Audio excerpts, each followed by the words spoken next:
I want to talk to you today about routines. I have always had a very weird relationship with routines because I always felt like I needed to have one that was perfect. Mainly because that's what I saw online. I would see creators posting about their perfect early morning routine, as early as watching a creator like MacBarbie07. I don't know if you guys watched her ever, but before school I would watch videos about her and she'd be talking about her before school morning routine. And I thought, oh my God, I want to be like her so bad. And so I would try it, but I would never, ever be able to maintain it.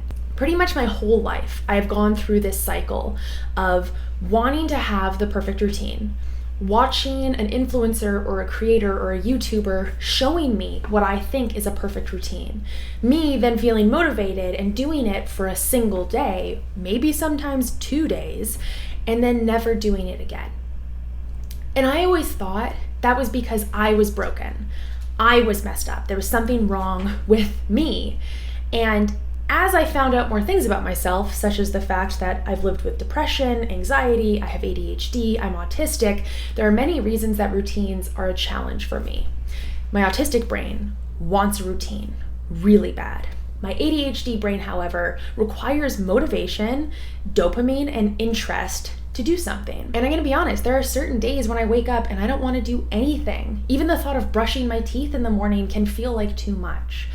And so I realized that routines and the way that I have been taught them, the way that I have seen them online, weren't made for me.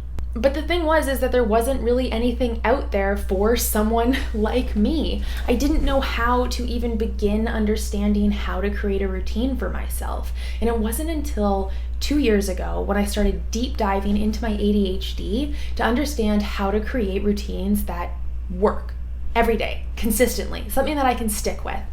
Because here's the thing, because I have ADHD, if I wake up in a morning and I'm in my dopamine deficit, which is, a hallmark trait of ADHD, living in a dopamine deficit, my brain is hardwired to seek that dopamine out.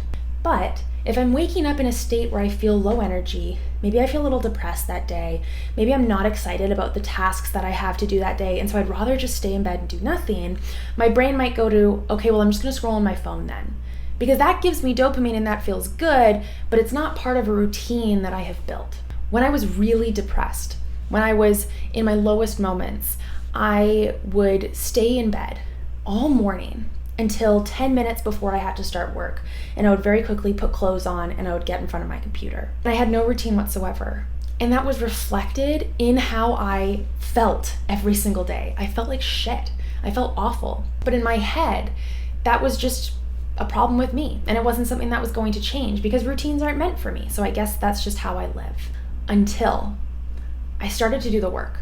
I started to do the research, I started to look into it, and I created a routine method that has not only changed my life, but has changed hundreds of lives of clients that I have had in the past who have ADHD.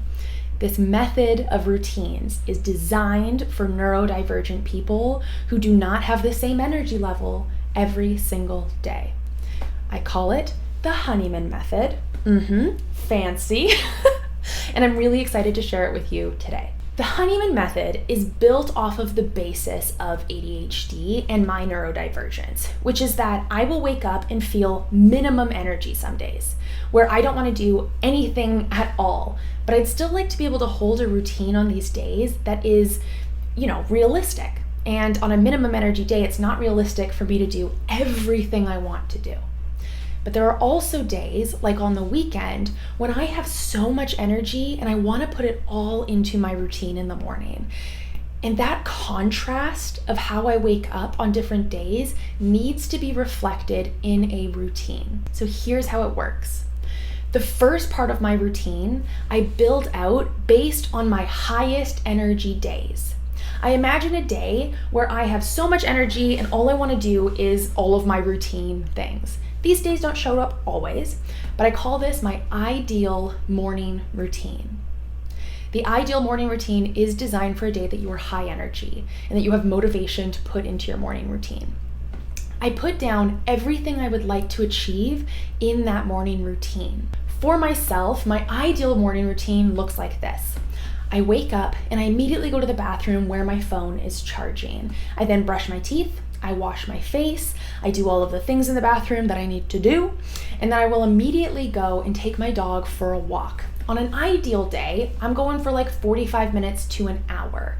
And once I come back home, I can then start on a breakfast for myself, feed my animals, and the breakfast I'm making for myself is one that is nutritious. It's good. I am like cooking something. Once I've had my breakfast and maybe a coffee or a tea, I'll go ahead and I'll get ready. So I will do my hair and my makeup and I'll get dressed in an outfit that makes me feel good. And then I will journal. I'll sit down and I'll write what I want to do that day, or maybe reflect on something that's been bothering me. And then I will make sure that I have time to create a to-do list for the day so that I feel prepared and set up for the day. And I try to get to my emails on a day that is ideal. When I have my most energy, I love to start my day by knocking that task out, and then I move forward with my day. This is my ideal routine.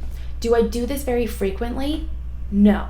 And I think that's important to put out there, because when I first began doing routines when I was in my teenage years, I thought that I could only do an ideal routine. I wasn't allowed to have any other version of it. I could only have the ideal routine. And this is the change in mindset that was necessary for me to maintain routines. Here's what I did. I took my ideal routine and thought, okay, that works great on a day when I'm super high energy. What about an average day? What about the days when I wake up and I feel totally normal? I don't necessarily feel super motivated to do all of these things, but I also don't feel unmotivated. Well, I'm gonna adjust that routine. I am now making a second version of the same routine. We call this the most likely routine. This is probably the routine that you will have on most days. It's probably your average day. And so for me, on my most likely routine, the morning tasks stay somewhat similar. I still go to the washroom first thing, grab my phone, I'll brush my teeth, I'll wash my face, and then I'll still go and walk my dog. But instead of 45 minutes to an hour, on an average morning, I probably have closer to 20 to 30 minutes.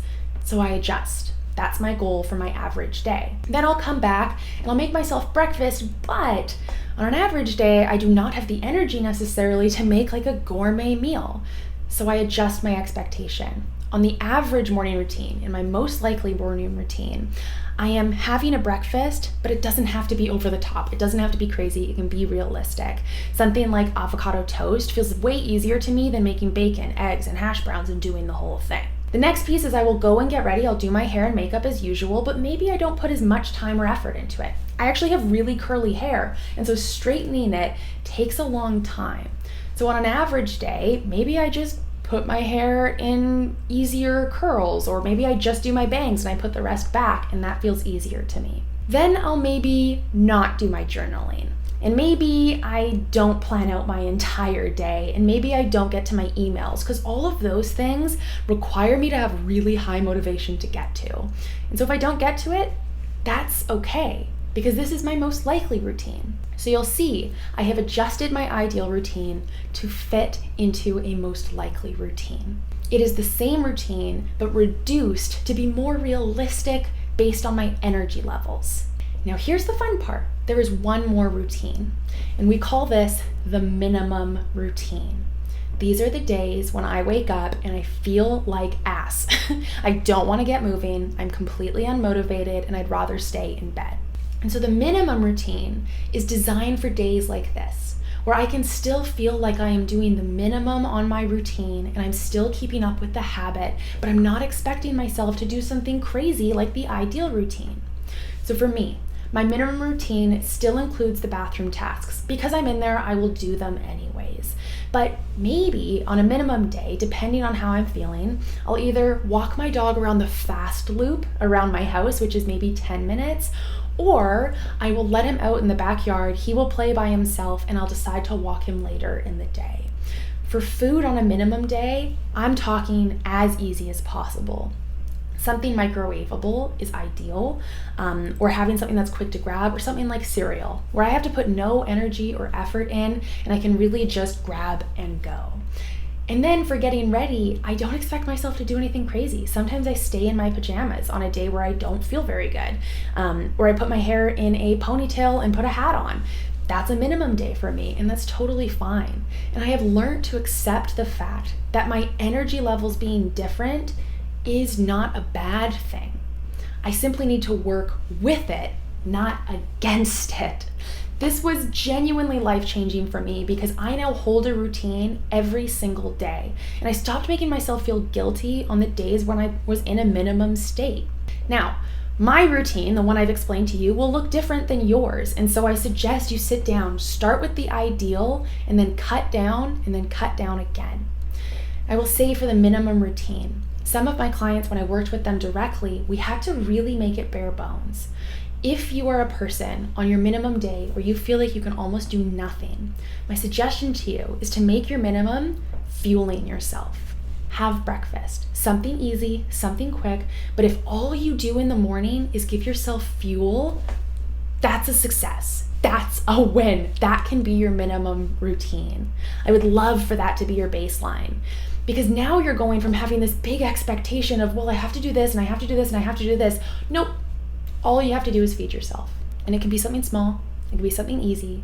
You can DoorDash it to your house, but eat something. If you start your day with that, you're setting yourself up way better than on a day where you're just scrolling and feeling guilty that you're not doing anything in the morning. So this is how I have built out my routines. I do this for both my morning routine and my evening routine. I've built out an ideal, a most likely, and then a minimum. Oh, how crazy is this? It feels so simple when I give it to people as a suggestion when I work with my clients individually or in my programs, but it blows people's minds because it's wild that we are told routines look like one thing. But when you have a neurodivergent brain, they don't always. And I will tell you that by having 3 versions of the same routine, my autism, loves it. Feels so good that I have structure in my morning and my evening. My ADHD has the freedom to be flexible with it, which is necessary. So this is how I have built out routines. I'd be so curious to hear how this works for you and if it's something that you can replicate in your day-to-day life. If you have questions, comment them below. Would love to hear, and I will connect with you guys next time. Thanks. Bye.